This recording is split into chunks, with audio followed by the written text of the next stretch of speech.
प्रिय साथियों, आज प्रस्तुत है कहानी भिखारिन। लेखक हैं रविंद्रनाथ टैगोर जी। प्रस्तुतिकरण अगर आपको पसंद आए तो लाइक कर दीजिएगा, शेयर भी कीजिएगा। चैनल पर अगर नए हो तो सब्सक्राइब कर लीजिएगा। तो कहानी अब आरंभ करते हैं।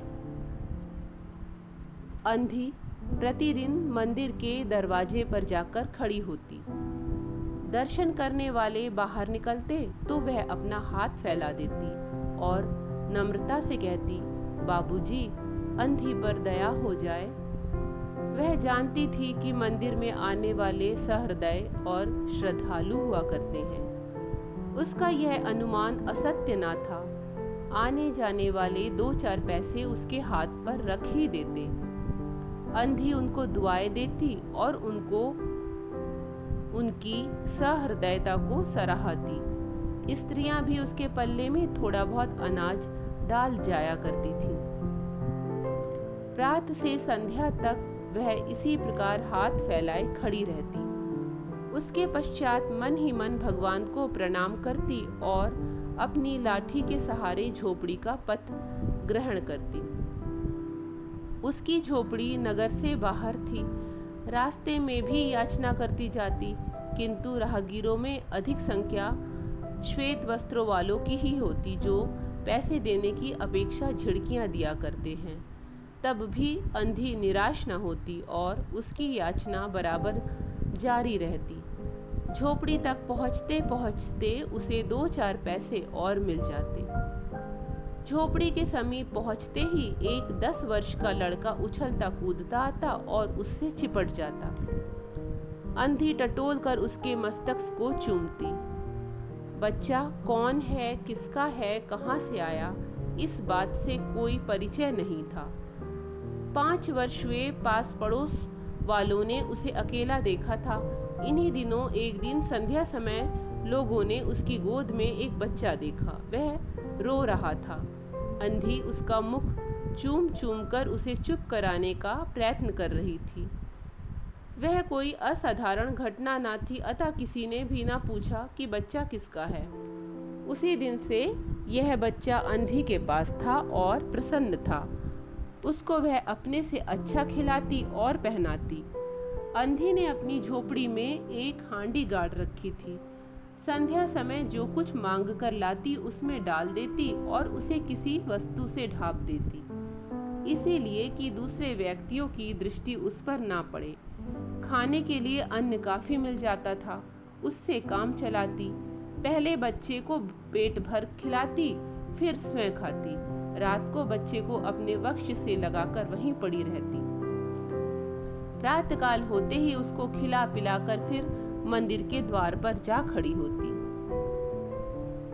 काशी में सेठ बनारसी दास बहुत प्रसिद्ध व्यक्ति हैं। बच्चा बच्चा उनकी कोठी से परिचित है। बहुत बड़े देशभक्त और धर्मात्मा है। धर्म में उनकी बड़ी रुचि है। दिन के 12 बजे तक सेठ स्नान ध्यान में संलग्न रहते। कोठी पर हर समय भीड़ लगी रहती। कर्ज के इच्छुक तो आते ही थे, परंतु ऐसे व्यक्तियों का भी तांता बंधा रहता जो अपनी पूंजी सेठ जी के पास धरोहर रूप में रखने आते थे। सैकड़ों भिखारी अपनी जमा पूंजी इन्हीं सेठ जी के पास जमा कर जाते। अंधी को भी यह बात ज्ञात थी, किंतु पता नहीं अब तक वह अपनी कमाई यहाँ जमा कराने में क्यों हिचकिचाती रही। उसके पास काफी रुपए हो गए थे। हांडी लगभग पूरी भर गई थी। उसको शंका थी कि कोई चुरा न ले। एक दिन संध्या समय अंधी ने वह हांडी उखाड़ी और अपने फटे हुए आंचल में छिपाकर सेठ जी की कोठी पर पहुंची। सेठ जी बही खाते के पृष्ठ उलट रहे थे। उन्होंने पूछा, क्या है बुढ़िया?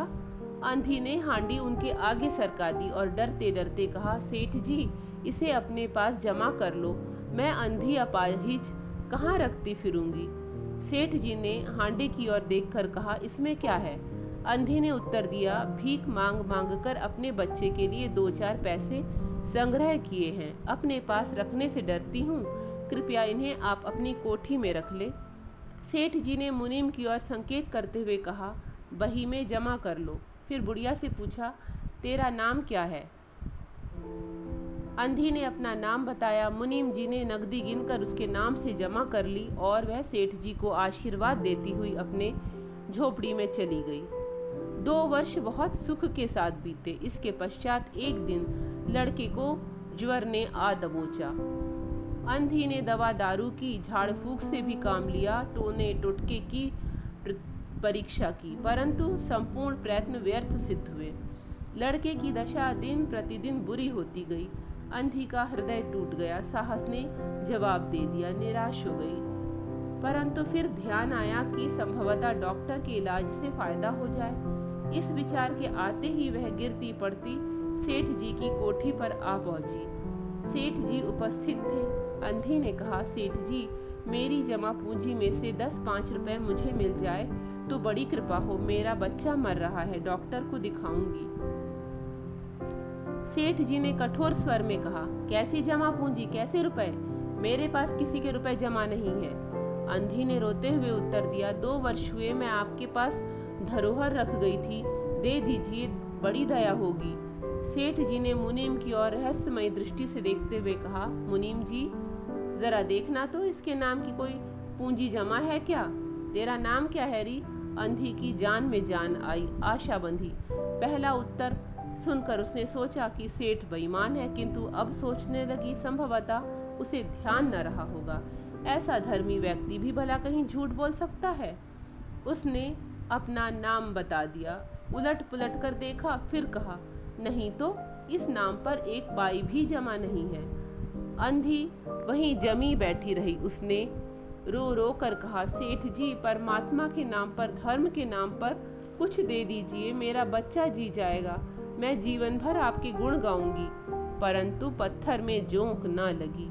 सेठ जी ने क्रुद्ध होकर उत्तर दिया, जाती है या नौकर को बुलाऊं?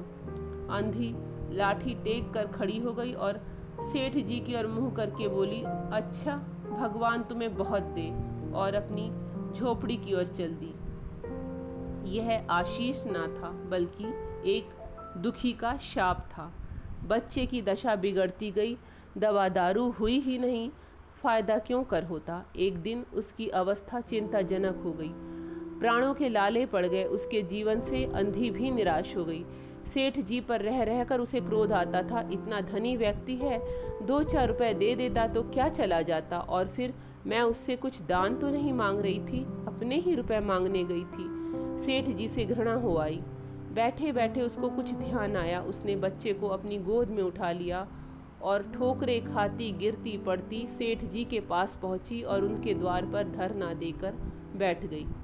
बच्चे का शरीर ज्वर से भभक रहा था और अंधी का कलेजा भी। एक नौकर किसी काम से बाहर आया। अंधी को बैठा देखकर उसने सेठ जी को सूचना दी। सेठ जी ने आज्ञा दी कि उसे भगा दो। नौकर ने अंधी से चले जाने को कहा, किंतु वह उस स्थान से ना हिली। मारने का भय दिखाया, पर वह टस से मस ना हुई। उसने फिर अंदर जाकर कहा कि वह नहीं टलती। सेठ जी स्वयं बाहर पधारे। देखते ही पहचान गए। बच्चे को देखकर उन्हें बहुत आश्चर्य हुआ कि इसकी शक्ल सूरत उनके मोहन से बहुत मिलती जुलती है।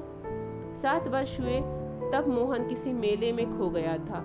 उसकी बहुत खोज की, पर उसका कोई पता न मिला। उन्हें स्मरण हो आया कि मोहन की जांघ पर एक लाल रंग का चिन्ह था। इस विचार के आते ही उन्होंने अंधी की गोद के बच्चे की जांघ देखी। चिन्ह अवश्य था, परंतु पहले से कुछ बड़ा। उनको विश्वास हो गया कि बच्चा उन्हीं का है, परंतु तुरंत उसको छीनकर अपने कलेजे से चिपटा लिया। शरीर ज्वर से तप रहा था। नौकर को डॉक्टर लाने के लिए भेजा और स्वयं मकान के अंदर चल दिए। अंधी खड़ी हो गई और चिल्लाने लगी, मेरे बच्चे को ना ले जाओ, मेरे रुपए तो हजम कर गए, अब क्या मेरा बच्चा भी मुझसे छीनोगे? सेठ जी बहुत चिंतित हुए और कहा, बच्चा मेरा है, यही एक बच्चा है, 7 वर्ष पूर्व कहीं खो गया था, अब मिला है, सो इसे कहीं नहीं जाने दूंगा और लाख यत्न करके भी इसके प्राण बचाऊंगा। अंधी ने एक जोर का ठहाका लगाया, तुम्हारा बच्चा है इसीलिए लाख यत्न करके भी उसे बचाओगे? मेरा बच्चा होता तो उसे मर जाने देते क्यों? यह भी कोई न्याय है? इतने दिनों तक खून पसीना एक करके उसको पाला है, मैं उसको अपने हाथों से ना जाने दूंगी। सेठ जी की अजीब दशा थी, कुछ करते धरते बन नहीं पड़ता। कुछ देर वहीं मौन खड़े रहे, फिर मकान के अंदर चले गए। अंधी कुछ समय तक खड़ी रोती रही, फिर वह भी अपनी झोपड़ी की ओर चल दी। दूसरे दिन प्रातःकाल प्रभु की कृपा हुई या दवा ने जादू का सा प्रभाव दिखाया। मोहन का ज्वर उतर गया। होश आने पर उसने आंखें खोली तो सर्वप्रथम शब्द उसकी जबान से निकला, माँ। चहु और अपरिचित शक्लें देखकर उसने अपने नेत्र फिर बंद कर लिए। उस समय से उसका ज्वर फिर अधिक होना आरंभ हो गया। माँ माँ की रट लगी हुई थी। डॉक्टरों ने जवाब दे दिया। सेठ जी के हाथ पांव फूल गए। चहु और अंधेरा दिखाई पड़ने लगा। क्या करूं, एक ही बच्चा है, इतने दिनों बाद मिला भी तो मृत्यु उसको अपने चंगुल में दबा रही है। इसे कैसे बचाऊं? सहसा उनको अंधी का ध्यान आया। पत्नी को बाहर भेजा कि देखो कहीं वह अब तक द्वार पर ना बैठी हो, परंतु वह वहां कहा। सेठ जी ने फिटन तैयार कराई और बस्ती से बाहर उसकी झोपड़ी पर पहुंचे। झोपड़ी बिना द्वार के थी। अंदर गए, देखा अंधी एक फटे पुराने टाट पर पड़ी थी और उसके नेत्रों से अश्रुधारा बह रही है। सेठ जी ने धीरे से उसको हिलाया। उसका शरीर भी अग्नि की भांति तप रहा था। सेठ जी ने कहा, बुढ़िया, तेरा बच्चा मर रहा है। डॉक्टर निराश हो गए। रह रह कर वह तुझे पुकारता है। अब तू ही उसके प्राण बचा सकती है। चल और मेरे नहीं नहीं अपने बच्चे की जान बचा ले। अंधी ने उत्तर दिया, मरता है तो मरने दो, मैं भी मर रही हूँ। हम दोनों स्वर्गलोक में फिर माँ बेटी की तरह मिल जाएंगे। इस लोक में सुख नहीं है, वहाँ मेरा बच्चा सुख में रहेगा। मैं वहाँ उसकी सुचारू रूप से सेवा शुश्रा करूँगी। सेठ जी रो दिए। आज तक उन्होंने किसी के सामने सिर न झुकाया था, किंतु इस समय अंधी के पाँव पर गिर पड़े और रो रो कर कहा, ममता की लाज रख लो, आखिर तुम भी उसकी माँ हो। चलो, तुम्हारे जाने से वह बच जाएगा। ममता शब्द ने अंधी को विकल कर दिया। उसने तुरंत कहा, अच्छा चलो। सेठ जी सहारा देकर उसे बाहर लाए और फिटन पर बिठा दिया।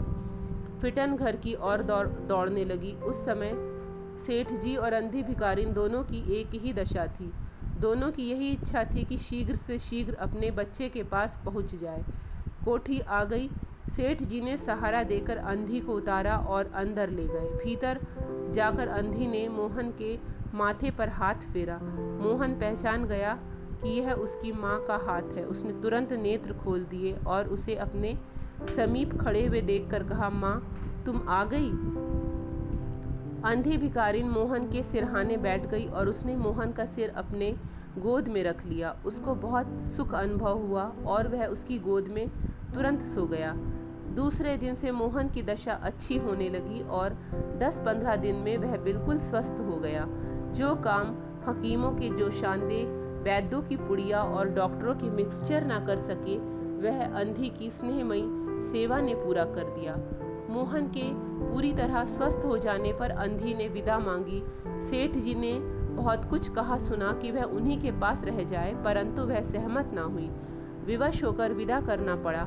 जब वह चलने लगी तो सेठ जी ने रुपयों की एक थैली उसके हाथ में दे दी। अंधी ने मालूम किया कि इसमें क्या है।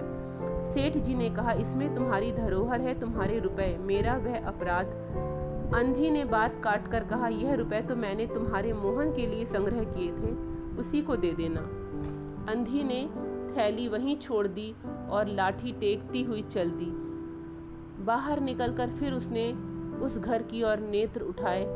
उसके नेत्रों से अश्रु बह रहे थे, किंतु वह भिखारिन होते हुए भी सेठ जी से महान थी।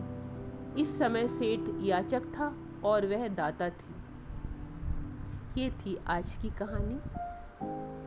कहानी का प्रस्तुतिकरण अगर आपको पसंद आया हो तो लाइक कर दीजिएगा। धन्यवाद।